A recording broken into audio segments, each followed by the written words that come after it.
The train chugged along. It was a cheerful, rhythmic sound. Clickety-clack, it sang on the tracks.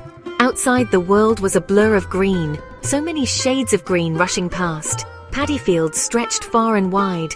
Tall coconut trees swayed gently. They seemed to wave a friendly hello. The morning sun was also waking up. It painted the sky in soft colors, oranges, pinks, and a lovely pale yellow. It was a beautiful start to the day, truly. The air coming through the window was fresh. It carried the smell of damp earth, and also the faint scent of jasmine flowers. Someone nearby must be wearing them, perhaps.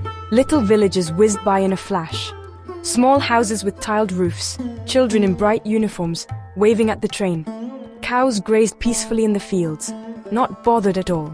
The train was like a little world moving through a bigger one. Each moment was a new picture, a new sight.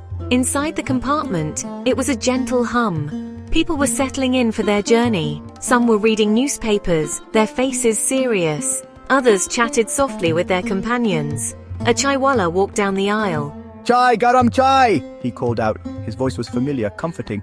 The aroma of spiced tea filled the air. It mingled with the scent of breakfast being unpacked. Idlis and dosas, releasing their steamy fragrance. It was a typical Indian train scene. Anna sat by the window, lost in her thoughts. She watched the world go by, a small smile on her face. The journey was long, but she didn't mind. She liked trains.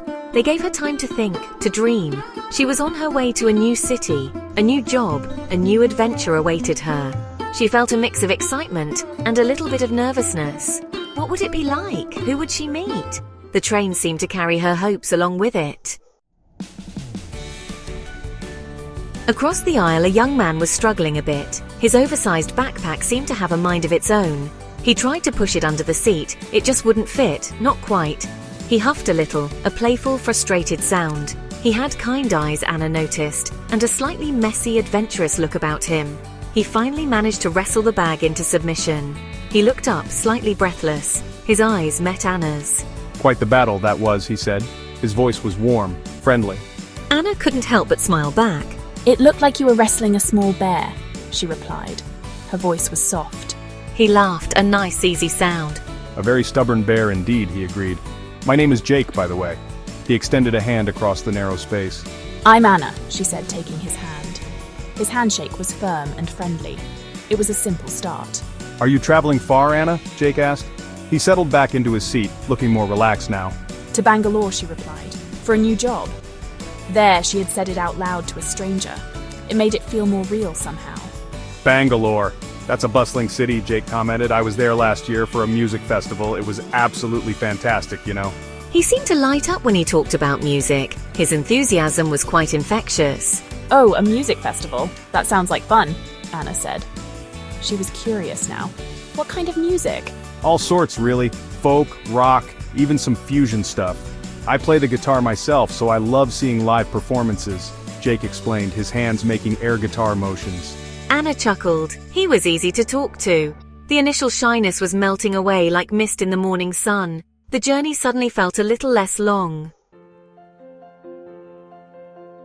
"A new job, that's exciting," Jake continued, bringing the conversation back to Anna.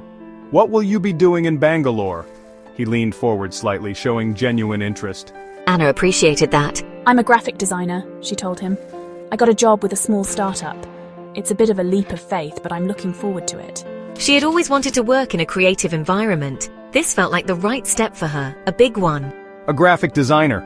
That's very cool," Jake exclaimed. "So you make things look beautiful and smart?" He had a simple way of putting things. "Something like that, yes, I try to, anyway." She paused, then asked, "And what about you, Jake? Are you a musician heading to another festival?" He looked like he could be, with his guitar case peeking out from the luggage rack above his head. He had that artistic vibe about him for sure. "Not this time, unfortunately. I'm actually a travel writer, or, well, an aspiring one," he admitted with a slight shrug. "I'm heading to Hampi to explore the ruins and write about them. I'm hoping to sell the story to a magazine." He spoke with a quiet passion. "Wow, a travel writer! That sounds like an amazing job," Anna said, truly impressed. "Seeing new places, meeting new people, writing about it all, it's like a dream."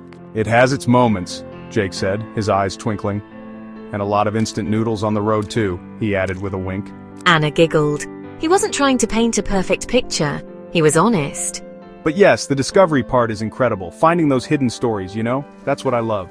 They talked about their dreams. Anna's dream of creating designs that people loved. Jake's dream of telling stories that transported readers. They found they had a lot in common despite their different paths. Time flew by as they chatted.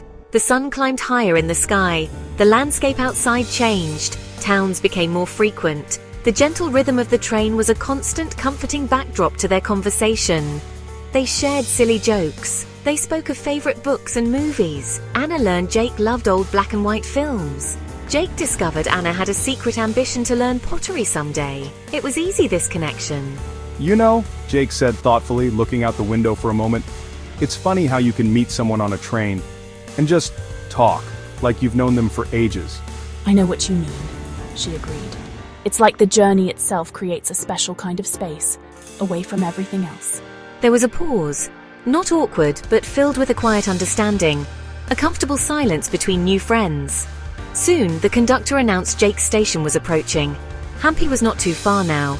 A little pang of disappointment hit Anna. She hadn't realized how much she was enjoying his company. Well, this is me, Jake said, starting to gather his things. That stubborn backpack seemed easier to handle now. It was really lovely meeting you, Anna. He smiled, and his eyes held a genuine warmth. You too, Jake.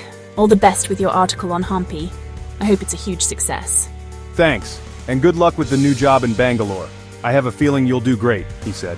He hesitated for a moment. Then he scribbled something on a piece of paper from his notebook. This is my email. If you're ever bored in Bangalore, or if you want to read a story about Hampi before anyone else. He grinned.